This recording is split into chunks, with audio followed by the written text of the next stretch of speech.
सबके हृदय में उपस्थित हूँ। महाराज जी हमें गाइड करिए कि हमारे अंदर हमें इसे कैसे अनुभव करें। दूध में घी है तो दूध में पूड़ी पका सकते हो? सही है। नहीं नहीं, कहाँ पका सकते हो? नहीं नहीं, सही है क्या? पकाया? घी में पूड़ी पका। घी में पूड़ी है, पर दूध में घी है तो दूध में पूड़ी नहीं पक सकती। घी है, उसकी एक प्रक्रिया है। जब उस प्रक्रिया में उतरते हैं, दूध को गर्म करते हैं, फिर उससे दही जमाते हैं, फिर दही को मंथन करते हैं, मक्खन निकालते हैं, फिर उसको गर्म करते हैं, तब घी आ गया। ऐसे ही सबके हृदय में परमात्मा है, पर उसकी प्रक्रिया है अनुभव करने की। गुरु की शरण में जाते हैं, खूब नाम मंत्र जपते हैं, अच्छे आचरण करते हैं, भगवान से प्रार्थना करते हैं, वो यही दर्शन दे देते हैं। बिना भजन के यहीं बैठे हो, सब कुछ देख रहे, जो तुम कर रहे हो उसका हिसाब कर रहे हैं, लेकिन वो सुखी नहीं होने देंगे। सुखी तभी होगे जब भगवान का भजन होगा। भजन के बिना सुखी नहीं। वो अंदर बैठे हैं, सबके हृदय अछत विकारी, पर सकल जीव जग दीन दुखारी। भजन प्रभाव, खूब नाम जप करो, खूब नाम। हमारे हर प्रश्न का उत्तर नाम जप होता है, क्योंकि बिना भजन के ना कर्म बंधन कर सकते हैं, ना हमारी बुद्धि शुद्ध हो सकती, ना हमारे हृदय में आनंद आ सकता है। तो नाम जप करो, अधिक से अधिक नाम जप करो, सब ठीक हो जाएगा। निहाल हो जाओगे, हमारी बात मान लो, बस नाम जप करो, नाम जप करो। नाम से सब हो जाता है, सब हो जाता है। नाम जैसा कोई ज्ञान नहीं, नाम जैसा कोई तीर्थ नहीं, नाम जैसा कोई दान नहीं, नाम जैसा कोई महान नहीं। हर सुमीर पवन सुत पावन नामो अपने बस करे। नाम जैसा कर, हमें हमारे जीवन का मतलब बस नाम नाम नाम। और आप देख लो, जो चाहो प्राप्त कर सकते हो, जो चाहो। जैसे महाराज जी हम पढ़ते हैं क्लासेस के अंदर, जैसे काउंटर का इस्तेमाल नहीं कर सकते, जो क्लास में और भी होते हैं, तो हम मन ही मन कर सकते हैं। बहुत जोर का, काउंटर से भी ज्यादा मन का। और भगवान से कह दो गिन तुम ले, बोल हम रहे। भगवान, ये जिम्मेवारी भगवान को दे दो। राधा राधा राधा, और श्री कृष्ण से कहो तुम गिनो कि हमने कितने जन्म, वो सब गिन रहे। ऑटोमेटिक सरकारी मशीन लगी हुई है। तुम जो गलत कर रहे हो, जो अच्छा कर रहे हो, एक एक सेकंड का, दिन और रात का, तुरंत सब लेखा जोखा अपने आप हो रहा है। भागवती खड़े हो जाते हैं गलत में तो। हाँ, भावना करोगे तो ऐसा भी हो सकता है। अरे महाराज जी, ऐसा है, हमने ग्रुप बनाया इंस्टाग्राम पे, अब वो हम रोज वीडियोस पे भेजते हैं, तो मित्र बोलते हैं कुछ भी गलत करने जाते हैं, महाराज जी तांडव करने लगते हैं। बोलते हैं ये गलत है, दुर्गति हो जाती है। भगवान कृपा कर रहे ना। अच्छा, और जब हारने लगते हैं तो महाराज जी आ जाते हैं, उठ खड़ा हो, नाम जप कर, हो जाएगा। भगवान का सब कृपा प्रसाद है ना, तो हमें बहुत सुख मिलता है जब सुनते हैं नौजवान भाई कृपा करके। तो आपके पीछे पागल है, बोल रहे थे महाराज जी से हमारी राम राम प्रणाम, दीदी आई हैं, अब आ नहीं पाई, बहुत परेशान थी। हम बोले सब भले ना आ पाओ, हमारी बात मान लो, हम आपके पास दिखाई देंगे। हमारा आप एक बार बोल दीजिए, आप मित्र हैं, सबके सब मान जाएंगे। विश्व में जितने भी है सबके अब मित्र है। सबके मित्र, भाइयों मित्र है महाराज जी। और प्रेमानंद का निवास स्थान जानते हो कहाँ है? यहाँ तुम्हारे खोपड़ी में ही बैठे दिखाई देंगे। जहां तुम सोचोगे वही सोच में वो दिखाई देंगे, क्योंकि प्रेमानंद नाम भगवान का है। प्रेम प्रियाजू, आनंद भगवान, प्रेमानंद, प्रेम आनंद भगवान। हम तो पहुंच भी नहीं पाते, और जैसे ऐसा ऐसा भाव आता है, ये भगवान के द्वारा दिया हुआ भाव है। करते कभी डर लगता है, आप खड़े हो जाते हैं, अरे हमें टेंशन काहे ले रहा है। भगवान, वो भगवान का ऐसा बल। भगवान। सूरज तिवारी जी, श्री हरिवंश। महाराज जी आपके चरणों में कोटि कोटि प्रणाम। महाराज जी, मेरे जो भाव उत्साह धाम के प्रति पहले था, वो अब उतना महसूस नहीं होता। हाँ, कोई अब भी लगता है कोई दो कारण। किसका है प्रश्न? हाँ, इसके दो कारण है। पहला तो कोई अपराध बन गया होगा किसी धामवासी का, और दूसरा अगर अपराध नहीं बना तो जैसे इत्र की दुकान में पहले पहले जाओ तो जोर की खुशबू लगती है, और अगर थोड़ी देर बैठ जाओ तो गायब हो जाएगी खुशबू, नहीं गायब हो जाएगी। अब वो उससे बड़ी खुशबू की खोले बोतल तो आपको खुशबू लगेगी, उतने के लिए घ्राणेंद्रिय समा गई। तो दो बातें देख लो, अगर अपराध नहीं बना तो आनंद की खुराक बढ़ गई है। प्रभु जान के तो अपराध नहीं बना, पर हो सकता है जो आप दूसरी बात बोल रहे, अभी आके वो उत्साह लग रहा है यहाँ पे। हाँ, नहीं, आनंद की खुराक जो होती है ना, बढ़ जाती है। पहले आए तो एकदम आनंद, ये दूसरे, और फिर दूसरे में कम, तीसरे में कम, अब लगता है उससे बढ़कर कुछ हो तो आनंद आएगा। तो ये आनंद की भूख बढ़ जाती है, तब ऐसा होता है। या कोई अपराध बन जाए तो ऐसा होता है। क्षमा कर दीजिएगा अपराध। हाँ, वृंदावन से हम सबको प्रार्थना करते हैं, जब वृंदावन से निकलो तो लौटो और वृंदावन को प्रणाम करो, वहीं मतलब मुड़ के। और हे वृंदावन धाम, हमसे जो शारीरिक, मानसिक, वाचिक, जानने में या अनजाने में अपराध बने हो, क्षमा करना और कृपा करके मुझे फिर जल्दी बुलाओ और प्रणाम करो, चले जाओ। सब आपके भरोसे छोड़ा है आपसे भाई। ऐसा करो जैसा हम कह रहे हैं ना, ऐसा अगर आप वृंदावन 1 मिनट की बात है, ऐसे उलट के खड़े हुए ऐसे चल दिए, अंदर प्रार्थना कर दी तो उससे मार्जन हो जाएगा। वृंदावन धाम बड़ा कृपालु है। धाम को धाम की तरह सेवन करें, नगर की तरह नहीं। ये परम पवित्र तीर्थों में भी महान भगवान का निज धाम वृंदावन है। तो किसी के यहाँ दोष दर्शन न करे, जैसे अलग अलग सब खोपड़ी हैं, अलग अलग सब क्रियाएं, यहाँ बस इतने करे वृंदावन धाम में नहीं, कोई अपराध नहीं करना, किसी के प्रति दोष दर्शन नहीं करना, किसी की दोष वृत्ति नहीं स्वीकार करना। जी राज्य महाराज जी, चित्त वृत्तियों के निरोध के उपाय कृपा करके बताएं। श्रीमद् भगवत गीता और समस्त हिंदू दर्शन के अनुसार भगवत प्राप्ति ही मानव जीवन का लक्ष्य है और इस लक्ष्य की प्राप्ति हेतु चित्त वृत्ति का निरोध आवश्यक है, जिसमें भक्ति योग एक अहम मार्ग है। सबसे पहला गुरु चरणों का आश्रय। लोग सब साधन करने की चेष्टा करते हैं लेकिन गुरु अधीनता स्वीकार नहीं करते, इसलिए कोई सिद्ध नहीं दिखाई देता। हम साधन करके अहंकार पुष्ट कर सकते हैं, नष्ट नहीं। 10 साल से मौन हूं, 20 साल से अर्थ नहीं छुआ, मैं बाल ब्रह्मचारी हूं, मैं वो जुड़ता चला जा रहा है, मैं के साथ पुष्ट होता चला जा रहा है। और भगवत प्राप्ति होती है अहम गलित होने पर, ब्रह्मबोध होता है देहाभिमान गलित होने पर, भगवत प्रेम उदय होता है देहाभिमान गलित होने पर। इसलिए सर्वप्रथम सदगुरुदेव भगवान के चरणों का आश्रय, और आश्रय ऐसा कि किसी भी प्रकार की वृत्ति हमको गुरुदेव से अलग न कर पावे। गुरु साक्षात परब्रह्म, तस्मै श्री गुरुवे नमः। गुरु ब्रह्मा, गुरु विष्णु, गुरुदेव महेश्वरा, गुरु साक्षात परब्रह्म, ये हमारे आचार्य परंपराएं हैं, हमारी गुरु परंपरा है। आज मनमानी आचरण किए जा रहे हैं, धर्म ग्रंथों के अनुसार चलना, गुरुजनों के अनुसार चलना, तभी परम सिद्धि को प्राप्त होता है। मनमानी आचरण उसको सिद्ध नहीं होता है।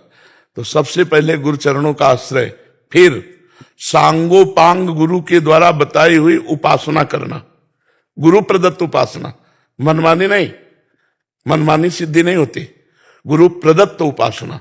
सांगोपांग कासो कहें, सांगोपांग यासो कहें, जाको एक इष्ट कंथ, एक मंत्र, इष्ट माने कंथ, एक मंत्र, एक ग्रंथ, एक पंथ, एक संत सिद्ध हो जाए। जो गुरुदेव भगवान का हम आश्रय लिया तो वही गुरुदेव भगवान सब चराचर जगत में, हम दूसरी भावना ही नहीं करते। अखंड मंडलाकारम व्याप्तमेन चराचरम तत्पदम दर्शितमेन तस्मै श्री गुरुवे नमः। ऐसी गुरु में आसक्ति करे कि सब आत्मस्वरूप गुरुदेव भगवान में स्थित है और गुरुदेव भगवान सब में स्थित है। यो माम पश्यति सर्वत्र सर्वम च मयि पश्यति तस्याहम न प्रणश्यामि सच में न प्रणश्यति। ऐसा गुरु के प्रति भाव रखे, सब में गुरुदेव और गुरुदेव में सब। गुरु साक्षात परब्रह्म, हमें और किसी का साक्षात्कार नहीं करना, गुरु का साक्षात्कार करना है। गुरु साक्षात परब्रह्म, गुरुदेव भगवान के चरणों का आश्रय लेकर उनके बताए हुए मंत्र, उनके बताए हुए ग्रंथ, उनकी बताई हुई पंथ उपासना पद्धति उसे स्वीकार कर ले और कभी गुरु आज्ञा का उल्लंघन न करे। गुरु आज्ञा तज करे जीवान, यह अधर्म यह सबहान कान न रसकन मेरा, कभी सिद्ध नहीं हो सकता। मंत्रदाता का अपराध करके अवहेलना करके कभी वो सर्वज्ञ नहीं बन सकता। तो गुरु की अधीनता आजीवन प्रतिपल अनुभव करना कि हमारे ऊपर गुरुदेव की अपार कृपा है। सही मार्ग में कदम रखने वाले पथिक की बात कह रहे हैं। गुरु अधीनता पूरे जीवन स्वीकार करके और जो निरंतर मंत्र आदि का स्मरण, गुरु प्रदत्त उपासना का, गुरु प्रदत्त स्वरूप का चिंतन, वो बहुत जल्दी परिपक्व अवस्था को प्राप्त हो जाता है। क्योंकि गुरु कृपा उसके अहंकार का मर्दन कर देती है। जहां देहाभिमान गलित हुआ, एक ऐसे ही है त्रिभुवन में गुरुदेव केवल, जिनसे भय लगता है, जिनके चरणों के दर्शन से हृदय शीतल हो जाता है, जिनके मुस्कुरा देने पर ऐसा लगता है स्वराज्य सिंहासन पर बैठ गया हो, वो हमारे लाडले गुरुदेव, वो हमारे प्राणाराध्य गुरुदेव। अगर उनकी अवहेलना हो जाए तो हमारा सर्वस्व नष्ट हो गया। ऐसी भावना रखने वाला गुरु प्रसन्न साहब अनुकूला, मिटी सकल कल्पित भयसुला। तो जो गुरुदेव को प्रसन्न कर ले, अर्थात गुरुदेव की आज्ञा पर चले, अब जो ही कहा करें हम सोई, आयुष लिए चले निज दासी, मन क्रम वचन त्रिशुद्ध सकल मत, हम श्री ही तरिवंश उपासी। अपने आचार्य गुरु परंपरा अनुसार अपने मन वचन कर्म से गुरुदेव के अनन्य हो जाए, उनके द्वारा दी हुई उपासना से चले, वो पक्का परिपक्व अवस्था को प्राप्त हो जाएगा, पक्का वो सिद्धावस्था को प्राप्त हो जाएगा। अन्यथा इतने प्रपंच माया के जाल हैं कि वो ऐसे फेंक देगी कि एक ही दाना में पूरा जीवन बर्बाद हो जाएगा। कंचन कामनी कीर्ति ऐसे मनोरंजन है, एक ही जीवन बर्बाद कर देगा, पूरा जीवन बर्बाद कर। और गुरु की आज्ञा रूपी लक्ष्मण रेखा के अंतर्गत रहो, कहीं कोई माया स्पर्श करने वाली नहीं है। चाहे शिव विरंच सम होई, गुरु बिनु भवनिधि तरे न कोई, गुरु कृपा ही केवलम। हमारी बात हमसे जहां पूछा हो तस्मा शास्त्रम प्रमाणम, और शास्त्र भी यही कहता है बिना गुरु के नहीं। तो हमें लगता है गुरुदेव का वर्ण करके उनकी आज्ञा के अनुसार जीवन समर्पित कर दिया जाए तो बहुत जल्दी भगवत प्राप्ति हो जाएगी। अगर ज्ञान में जाना है तो ज्ञान मार्ग के गुरु का आश्रय ले, भक्ति में जाना है तो भक्ति मार्ग के, योग में जाना है तो योग। और सबका एक ही लक्ष्य है, जगत का चिंतन छूटना। जगत का चिंतन छूटना सबका लक्ष्य है। भक्ति का लक्ष्य है जगत का चिंतन छूट जाए, भगवान के चिंतन में निरंतर डूबा रहे। अव्यावृत भजनात् अखंड भजन तद स्मरणेन परम व्याकुलतीत। और योग का है चित्तवृत्ति का निरोध करके परमात्मा में स्थित हो जाना। और ज्ञान का है कि चिंतन शून्य हो जाना, अंतःकरण का चिंतन शून्य हो जाना, स्वरूप स्थित, चिंतन शून्य स्थिति। चिंतन ही ना हो, न सत ना सत। जैसे घड़ी का सेलाई चलो तो जो जहां मिनट सेकंड घंटे की सुई वहीं रुक गई, यह है ज्ञान। अंतःकरण धर्म से अपने स्वरूप का चिंतन नहीं होता, स्वरूप से अंतःकरण को बाधित करके स्थित हो जाता, चिंतन शून्य करके वो ब्रह्मबोध संपन्न महापुरुष होता है। समझ रहे हैं आप? तो मेरा एक ये प्रश्न था, जैसे हम लोग संसार में रहते हैं तो प्रिय अप्रिय अनुभव होते हैं, तो ये भी हमारे आध्यात्मिक विकास में बाधा आती है जो वृत्ति का निर्माण हो। हाँ देखो, इसमें जब तक हम समत्व नहीं लाएंगे तब तक द्वंद्वातीत नहीं होंगे। और आपको लाने की जरूरत ही नहीं पड़ेगी, साधन आपको परिपक्व करता जाएगा। एक होता है बुद्धि से और एक होता है स्थिति। बुद्धि वाले में विचलित हो जाएंगे, स्थिति में विचलित नहीं होंगे। गुरु प्रदत्त भजन आनंदी जो महापुरुष होता, चाहे गृहस्थ हो चाहे विरक्त, उसमें स्थिति जागृत होती। आज स्थिति नहीं है, ज्ञान तो बहुत है, शास्त्र का प्रवचन बहुत है, स्थिति नहीं है। और स्थिति भजन से आती, पढ़ने से नहीं आती। ना आत्मा प्रवचने न लभ्या न मेधया न बहुना श्रुते न। खूब निरंतर आत्मचिंतन रत, जो भगवत चिंतन परायण, गुरु आज्ञा परायण, वो स्वयं स्थिति को प्राप्त होता है। तो जो सुख दुखे समय कृत्वा लाभा लाभो जया जयो, ये समान स्थिति जो है ये भगवान के भजन से आती है। बच्चा भजन किए बिना बुद्धि थोड़ी देर समता में टिकने की कोशिश करेगी, फिसल जाएगी। अप्रिय को अप्रिय ही मानना और प्रिय को प्रिय ही मानना, ये बुद्धि का धर्म है। और बुद्धि के धर्म से कभी हम समता को प्राप्त नहीं हो सकते, हम स्वरूप धर्म से समता को प्राप्त होते हैं। बुद्धि तो हमारे अधीन होगी ना। बुद्धि को जब तक परमात्मा में स्थित नहीं किया जा सकता तब तक ये समता नहीं आती। मैं ये मन आदत स्व मई बुद्धि निवेश है, तो निवशिष्य मैं ये वो अतोर्धम न संशया। भगवान कह रहे मेरे में बुद्धि अर्पित कर दे, मेरे में मन अर्पित कर दे, तू मेरे में ही निवास करेगा, इसमें कोई संशय नहीं। तो हर समय समदर्शन, समता का स्वरूप ये भजन से आएगा। खूब नाम जप करो, खूब गुरु चरणों का आश्रय लो, इसी से बात आएगी। बातें बनाने से भैया ब्रह्मबोध नहीं हो जाता, बातें बनाने से कोई भगत नहीं हो जाता, बातें बनाने से कोई काल चक्र पर विजय नहीं प्राप्त कर सकता, काम क्रोध पर विजय नहीं प्राप्त कर सकता। भजन करो, चक आनंद आएगा। बारी मृथे घत होए बरु, सिकता ते बरु तेल, बिनु हरि भजन न भवतरी या सिद्धांत पेल। चाहे जो कोई हो, सनकादि जैसे ब्रह्मबोध संपन्न महापुरुष हर समय हरीश शरणम हरीश शरणम हरीश शरणम। तो हम लोग कितना ज्ञानी, हम लोग कितना ज्ञानी, वो जन्म सिद्ध ज्ञानी है और वो हरीश शरणम रखते। तो हमको चाहिए हर समय हम भजन परायण रहें, इसी से स्थितियां जागृत हो जाती है। समझ पा रहे आप? ज्योतिर्मयी जी, विश्वनाथ जी दिल्ली से। महाराज जी आपके चरणों में कोटि कोटि प्रणाम। महाराज जी यदि मनुष्य सतोगुण, तमोगुण एवं रजोगुण का मिश्रण है तो ये तीनों गुण शरीर में कैसे रहते हैं? इन तीनों गुणों में से सबसे अच्छा गुण कौन सा है? इन गुणों को कैसे निरंतर? उसे हम बताएं, कांटे से कांटा निकालने के लिए सतोगुण ठीक है। कांटा एक लग गया है, उसको निकालने के लिए दूसरा कांटे की आकृति जैसा ही चाहिए। तो दो गुणों से छूटने के लिए सतोगुण का सेवन करे और फिर सतोगुण का भी त्याग करके त्रिगुणातीत हो जाए, तभी परमात्मा आनंद की प्राप्ति होती है। और इन तीनों का प्रभाव अंतःकरण पे पड़ता है, मन बुद्धि चित्त अहंकार पे पड़ता है। फोकस बदलता रहता है, रंग बदलता रहता है। कभी सत्वगुण आएगा तो हृदय शांत, दया, भगवत भजन में रुचि, शास्त्रों के स्वाध्याय का ज्ञान ऐसे आएगा। और जब रजोगुण आएगा तो भोगों की प्रवृत्ति, काम भोग, रुपया, नाना प्रकार की सांसारिक उन्नति, पद प्रतिष्ठा, ये चिंतन होने लगेगा। और जब तमोगुण आएगा तो निद्रा, आलस्य, प्रमाद, क्रोध, हिंसा, ये सब आ जाएगा। ये गुणों का चक्र चलता रहता है। इसीलिए कभी भजन में मन लगता है, कभी बिल्कुल नहीं लगता है, कभी भोगों में मन लगता है, कभी वैराग्य का मन सोचता है। तो हमें चाहिए कि नाम को इतना जोर से चलावें हृदय में कि इन तीनों गुणों का चक्र कोई प्रभाव न कर पावे। ये अपना प्रभाव दिखाने के लिए आया और हमारे चल राधा राधा राधा राधा, तो ऐसे चमकाव चला गया, टिकेगा नहीं, क्योंकि नाम चल रहा है। और नाम नहीं चल रहा तो फिर अपने रंग में रंग लेगा। इसीलिए नाम भगवान हमारे बहुत बड़े अंगरक्षक है। नाम पाहरू दिवस निशि, रात दिन नाम का पहरा। राम राम, कृष्ण कृष्ण, हरि हरि, राधा राधा, खूब नाम जप करो, त्रिगुण का कोई प्रभाव नहीं होगा। नाम त्रिगुणातीत कर देगा तुम्हें। नाम त्रिगुणातीत करो, नाम नहीं चल रहा तब तो गुणों का प्रभाव अंतःकरण पे पड़ता है। जैसा गुण का प्रभाव पड़ेगा वैसे आपके आचरण होने लगेंगे। विनोद शर्मा जी नोएडा से। राधे राधे गुरु जी। राधे राधे महाराज जी, आपके चरणों में कोटि कोटि प्रणाम। महाराज जी कर्म, भाग्य और बुद्धि में महान कौन? इन तीनों में बड़ा कौन है महाराज जी? अच्छा कर्म, पहले तीनों को तो समझो।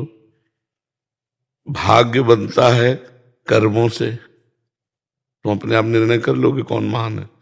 भाग्य बनता है कर्मों से। पूर्व में जो हमारे कर्म हुए, शुभ और अशुभ। शुभ का मतलब है पुण्यदायक, अशुभ का मतलब पापदायक। शुभ का फल होता है सुख, अशुभ का फल होता है दुख। पाप पुण्य, सुख दुख, शुभ अशुभ, ये एक तार है। दो ही प्रकार के कर्म प्रायः होते हैं, शुभ और अशुभ। कर्म होते हैं बुद्धि से, भाग्य बनता है कर्म से। कर्म होते हैं बुद्धि से। बुद्धि में होती है सुमति और कुमति। कुमति से पाप कर्म होते हैं, सुमति से पुण्य कर्म होते हैं। तो इस तारतम्य से देखने पर बड़ा कौन हुआ? बुद्धि। प्रारब्ध कर्म आया और हमारी बुद्धि अगर शुद्ध है तो हम अपने को बचा ले जाएंगे। मतलब कोई गोली मारा, हम देखा और झुक गए, निकल गए ना। अगर हमारी बुद्धि पवित्र हो जाए और भगवान में स्थित हो जाए तो हम जन्म मरण के चक्र से भी मुक्त हो जाए।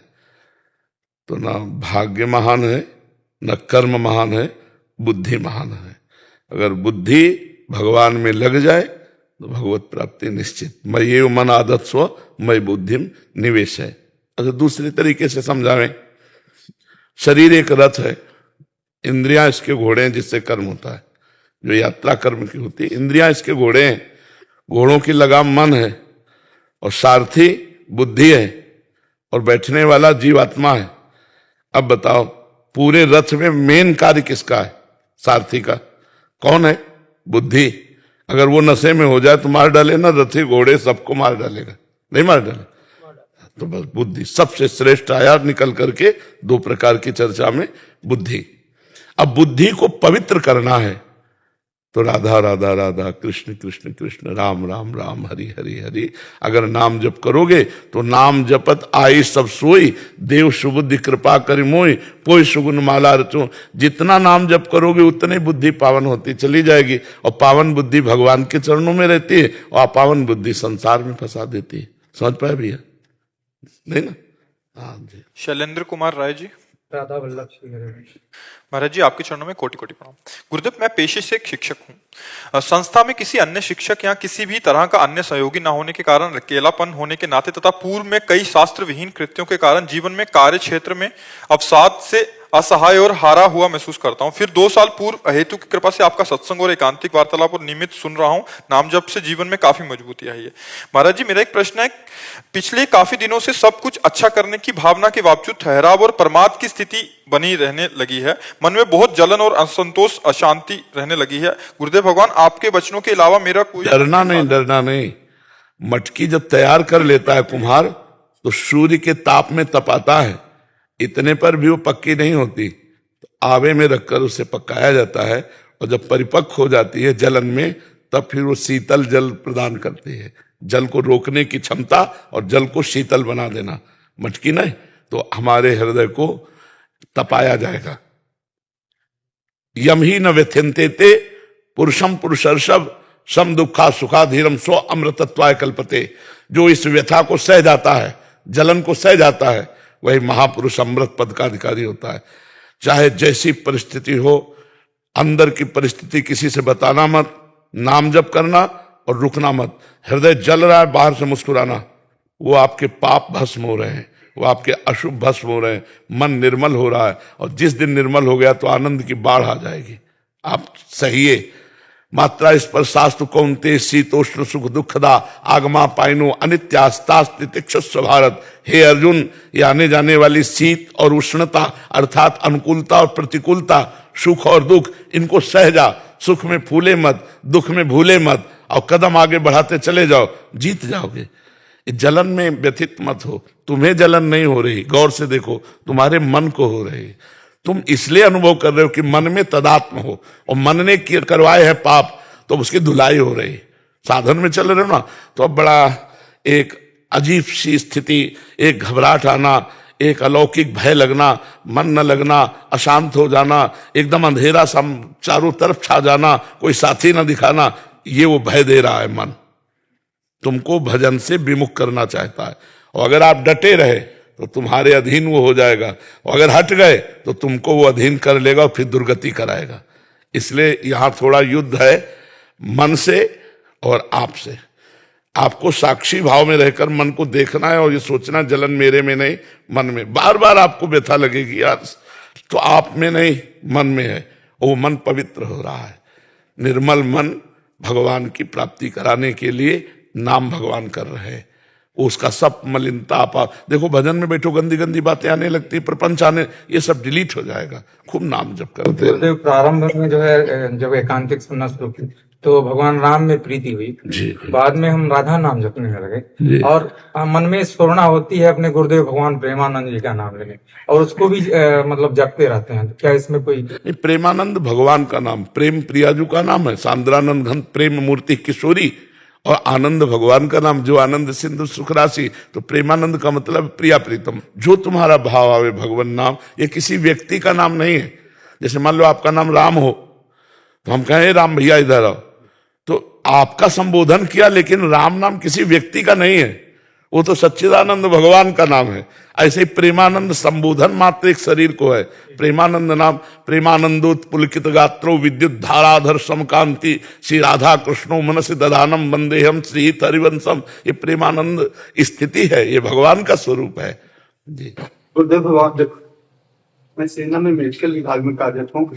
आपके जो व्याध है, इसको सोच करके मन व्यथित होता है कि आप, क्योंकि वो पीड़ा सर हम न देख सकते। हाँ बिल्कुल ऐसा है। अच्छा, ये दूर की नहीं जा सकती। पॉलिसिस्ट किडनी जो वंशानुगत रोग है ना, ये क्रमशः किडनी फूलती चली जाती है, 6-6 इंच 9-9 इंच के उसके हो जाते हैं सिस्ट, और फिर वो अंत में आदमी मर जाता है। पर वो एक भागवतिक तेज है, वो एकदम हर समय हम बिल्कुल सिंहवत रहते हैं। हम सिंहवत रहते हैं कि मतलब बिल्कुल अगर हम डाउन हो जाएं तो कल से उठने में मतलब समस्या हो जाए।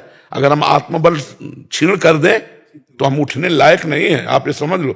ऐसा हमारा आत्मबल रहता है ना कि एकदम वो भगवत कृपा से। भगवान, हम जीव कैसे इससे बाहर निकल पाए? हम अब सोचते रहते हैं कि आप, क्योंकि उस चीज को समझते हैं, समझ रहे हैं कि वो पीड़ा कितनी होती है, नजदीक उसी को हम लोग कर रहे हैं, तो उससे कैसे निकले कि गुरुदेव हमारे कुछ हो जाएगा ऐसे? वो तो बहुत पीड़ा होती है, मन बहुत हाँ, पर इससे तुम निश्चिंत रहो, गुरुदेव तुम्हारे शरीर नहीं है। ये सोचो ना, एक होता है शरीर को मैं से स्वीकार करना, और एक होता है शरीर को कपड़ा देखना। अब कपड़े में दाग लग गया है, कपड़ा दूषित है, लेकिन हम तो बिल्कुल प्योर है।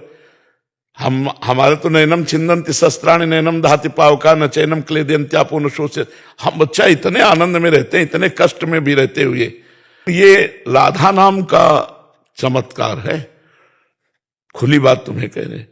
ये जो आप हमारे जीवन को देख रहे हैं, ये राधा नाम का चमत्कार है। और जो कोई इस हर समस्या से निकलना चाहे, वो राधा राधा राधा रटे, देखो हर समस्या से निकल जाओगे। शोक करना नहीं, क्योंकि हमें कोई कष्ट नहीं है। और शरीर कष्ट युक्त होने पर हमें श्री जी बहुत सुख देते हैं।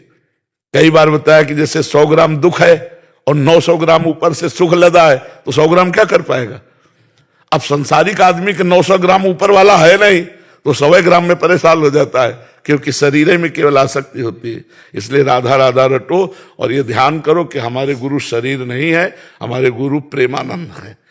प्रेमानंद, प्रेमानंद को संसारिक दुख नहीं व्यापते, और शरीर प्रेमानंद हो नहीं सकता। समझ रहे ला। भरत सिंह जी। राधे राधे गुरु जी। श्री हरिवंश। श्री हरिवंश महाराज जी।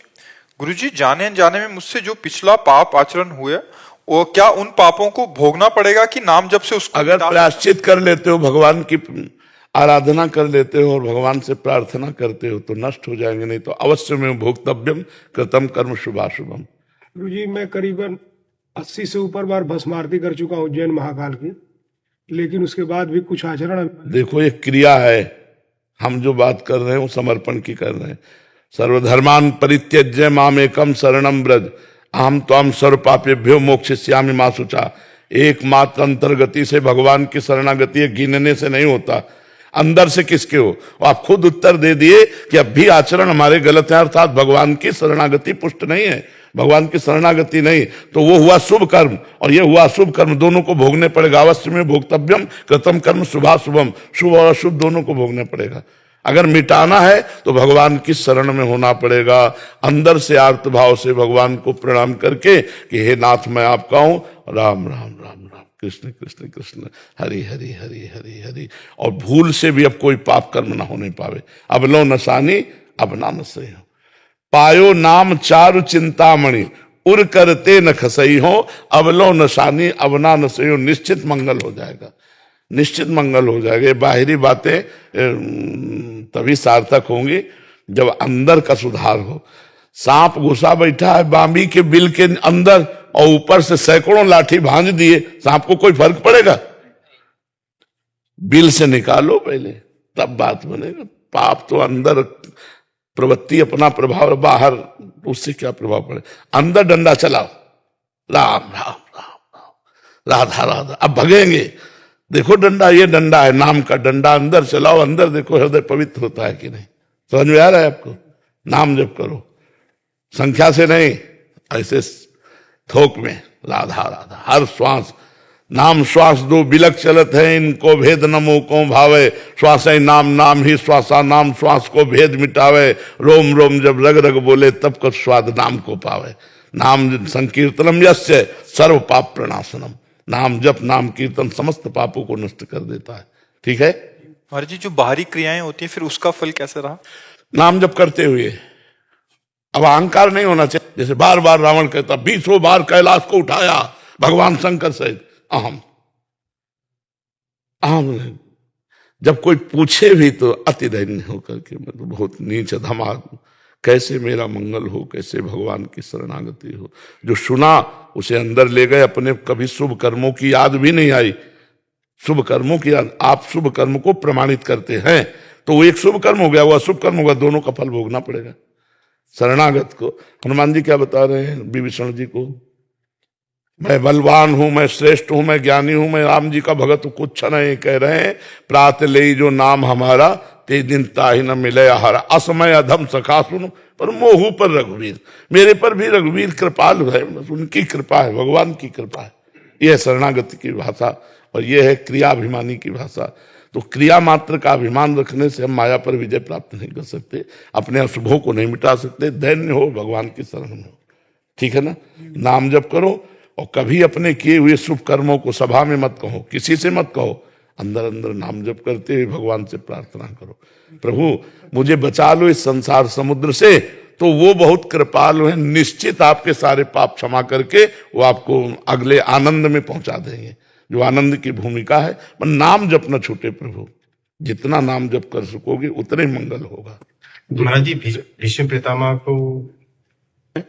पितामह की शरणागति हुई थी, बहुत जोर की थी महाराज जी, फिर पुराने पाप के कारण वो तो सही है। नहीं, शरणागति से वो पाप थोड़ी नष्ट करने के लिए शरणागत हुए थे। महाभागवत पाप थोड़ी नष्ट करते, महाभागवत भोगते, कमजोर पाप नष्ट करता है। कमजोर आदमी नष्ट करने की सोचता है, और जो भगवान के निज जन होते हैं, हे प्रभु आपसे प्यार करता हूं तो हर गम आपका दिया हुआ सहूंगा, कभी किसी से शब्द नहीं उच्चारण करूंगा, आपका विधान, अब हमारे पाप कर्म नहीं, आपका विधान चल रहा है। नाथ, अगर हमारे कर्मानुसार हमको किडनी फेल किया तो हम आपकी जय बोलेंगे, आपको बोलेंगे जय हो, आपकी जय हो। हम मुस्कुरा कर आपसे बोलेंगे आपकी जय हो, आपका हर विधान सर माथे पर, हम उसी में राजी जिसमें तेरी रजा है। वो तो महाभागवत है, वैष्णवाचार्य हैं, 12 वैष्णव में भी शिव जी है। रामकृष्ण परमहंस के गले में कैंसर था, 1 सेकंड में मिटा सकते हैं, 1 सेकंड में इतना पावर है। आओ अपना काम तुम करो, हम अपना काम कर रहे हैं। किडनी फेलियर प्रश्न उत्तर करेगा, किडनी फेलियर 11 बजे रात के जगेगा, 8 बजे सोने शयन करा दिया गया, 8 बजे, 9, 10, 11, तुम्हें हम किडनी फेलियर लग रहा है, रोज डायलिसिस हो रहा है। तो ये है भगवान का प्रताप और ये है कर्म का प्रताप। कर्म अपना रंग दिखा रहा है और भगवान की करुणा अपना रंग दिखा रही है। महाराज, मैं कभी जीवन में नहीं सोचा था कि मैं आपका दर्शन कर पाऊंगा, लेकिन ये श्री महाकाल की वजह से मुझे लगा कि आपका आज दर्शन मिल गया, तो मुझे लगता है कि उनकी थोड़ी बहुत कृपा होगी। तो बहुत कृपा है, बहुत कृपा है महाकाल की, बहुत मैं चाहता हूँ महाराज कि जो भी इसी जन्म में भोगना हो करना हो सब कर लूंगा। क्या महाराज, मेरे बच्चे 5 साल का है, उसकी तो कोई गलती नहीं है, क्या मेरे बचे हुए कर्मों को अगर जैसे कुछ बच जाए ऐसा कि जो भोगना पड़े, तो क्या उसको भी भोगना पड़ेगा महाराज? मैं ये जानना है। नहीं, को न काहू के सुख दुख कर दाता, निज कृत कर्म भोग सुन भ्राता। अपने किए हुए कर्म का फल जीव भोगता है। पिता अपने कर्म किएगा, पुत्र अपने कर्म किएगा। ऐसा नहीं होता कि पिता के कर्मों को पुत्र भोगे, ऐसा नहीं होता। हाँ, पुत्र के नाते अब पिता का कर्जा चुकाना पड़ेगा, या पिता की संपत्ति मिल गई तो उसका उपभोग करना होगा। ये तो लौकिक परंपरागत है, लेकिन पारलौकिक परंपरा पे ये नहीं है कि पिता हत्यारा था तो पुत्र को सजा मिलेगी। हमें लगता है अपने भारतीय संविधान में भी ऐसा नहीं है ना, तो भागवतिक संविधान में कैसे हो सकता है? भागवतिक संविधान में तो बिल्कुल नहीं। दीपक भास्कर जी, पुणे महाराष्ट्र से। राधे राधे महाराज। राधे राधे महाराज जी। महाराज जी, आपके चरणों में कोटि कोटि प्रणाम।